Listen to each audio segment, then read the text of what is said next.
Trash. Hej Kapper.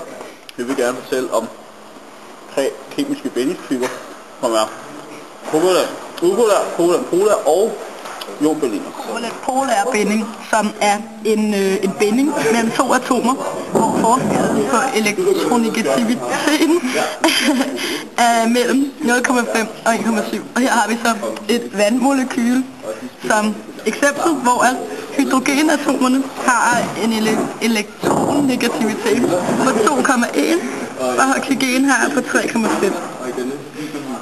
Så vil det sige, at vi har en forskel på 1,4, altså er de mellem 0,5 og 1,7, og derfor så er den negative heroppe, i det elektronskyen bevæger sig heroppe af, og derfor bliver hydrogenenderne, de bliver mere positivt ladet. Okay, og nu lidt om kovalent upolære bindinger, som er en binding mellem 2 atomer, hvor forskellen i elektronegativiteten, den er under 0,5. Og carbon har elektronegativitet på 2,55, og hydrogen har på 2,20. Og trækker man det fra hinanden, giver det 0,35, som er under 0,5. Og derfor er det en upolær kovalent binding, og trækker man de 2 carbonatomers elektronegativitet fra hinanden, så giver det også 0. Og det er også under 0,5, og derfor er det også en kovalent upolær binding.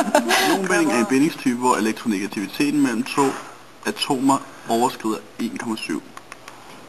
I dette eksempel så kan vi lade som om dette er natrium, dette er fluorid, og det der sker, det er, at natriums ene elektron sætter sig over på fluorid, og det vil gøre, at ionskyen bliver forskudt, sådan så at fluorid vil blive mere negativt ladet, og natrium vil blive mere positivt ladet.